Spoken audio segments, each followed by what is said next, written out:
In the last video, we studied history and development of computer, and we will continue this topic in this video. We have already studied dark age and middle age of computer. Now we will study modern age. When computer technology and ideology was improved and the period was termed as modern age, the computers of this age are categorized in 5 generations. The computers of modern age are different from the dark age and middle age. In the dark age, they used mechanical systems. In the middle age, they used the system powered by steam.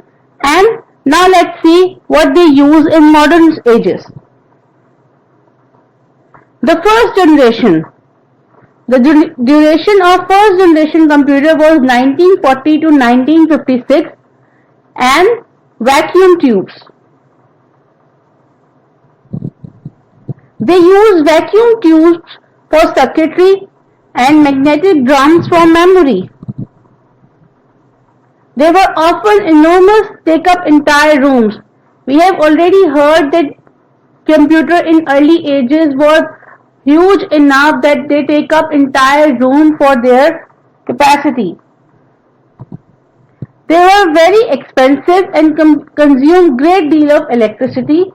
They generate a lot of heat, which was often the cause of malfunctioning. Because of heat, they got heat up and they got corrupt because of excessive heat. Relied on machine language to perform operations, could solve one problem at a time. Input was based on punch cards and paper tape, and output was displayed on printouts. UNIVAC and ENIAC computers are examples of first generation computing devices. ENIAC, the electronic numerical integrator and calculator. EDVAC, the full form of EDVAC is Electronic Discrete Variable Automatic Computer, and the full form for UNIVAC is Universal Automatic Computer. Second generation of computer, 1956 to 1963, transistors. Transistor replaced vacuum tubes, allowing computer to become smaller, faster, cheaper, more energy efficient and more reliable than their first generation. STAR relied on punch cards for input and printouts for output. Okay, so we can see here they removed the vacuum tubes circuitry with the transistors, but they are still using the punch cards for printouts and inputs. Second generation computer moved from cryptic binary machine language to symbolic or assembly language, which allowed programmers to specify instructions in words. High-level programming language like COBOL and Fortran were used. This is one of the computers that is used in second generation, a transistor-based computer. You can see how big is this, and this is completely different from the computer that we use today. The third generation of computers, 1964 to 1971, integrated circuits. You can see these circuits are integrated here in this green colored circuit chip, and these are the circuits that are integrated here. In the third generation, integrated circuits was used. Transistors were miniaturized and placed on silicon chips called semiconductors, which increased the speed and efficiency of computers. Okay, so what we see here, that transistors were not removed completely. The integrated circuits were introduced in the third generation, but they also improved the transistors that were used in the second generation of computer. The improved version of transistor was placed on silicon chip and called semiconductor, which increased the speed and efficiency of the computers. Instead of punch cards and printout, user interacted through keyboards and monitors and interfaced with an operating system. Okay, so we can see here that the punch card and printout system that we use in first generation and second generation was discontinued in the third generation, and the monitor keyboard was introduced that we are still using, which allows the device to run many different applications at one time with a central program that monitored the memory. Computers for the first time become accessible to a mass audience because they were smaller and cheaper. Okay, before the third generation, it was not affordable for everyone, so everyone cannot use it. But in the third generation, they become less expensive and affordable for everyone.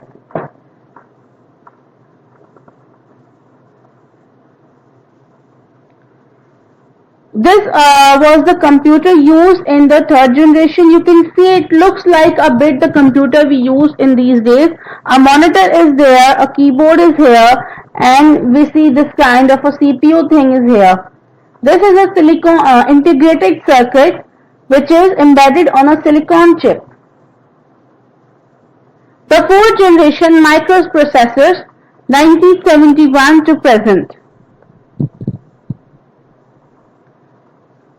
In this generation, microprocessors were used.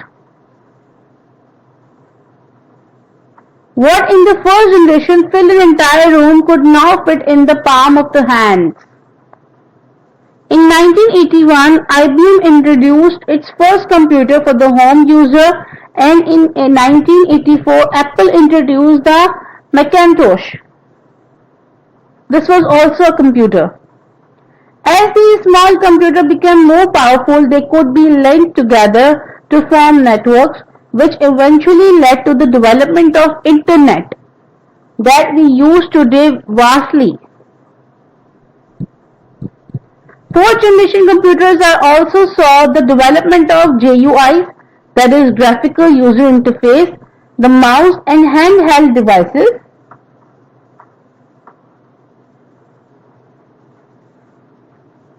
Fifth generation, present and beyond.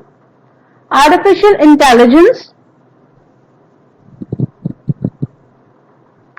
Fifth generation computing devices based on artificial intelligence are still in development, though there are some applications such as voice recognition that are being used today.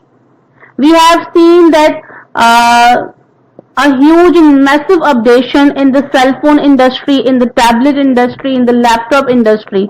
We are now experiencing the Google Assistant that can recognize our voice and work according our instructions by only speaking. The use of parallel processing and superconductor is helping to make artificial intelligence a reality. Quantum computation and molecular and non-technology will radically change the face of computers in years to come. The goal of fifth generation computing is to develop devices that respond to natural languages and input are capable of learning and self-organization. In the upcoming era, we will see the use of computer and technology will be totally changed. The hologram computers, virtual reality, 7D and 8D technology is taking the computer to beyond our imagination. That is for today's video session. These are your homework tasks. Give detailed answer to the question below. Short questions.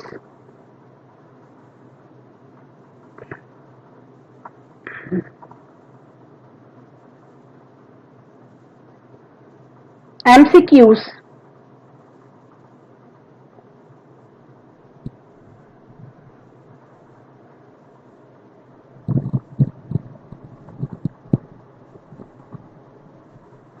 Do these homework questions in your notebook.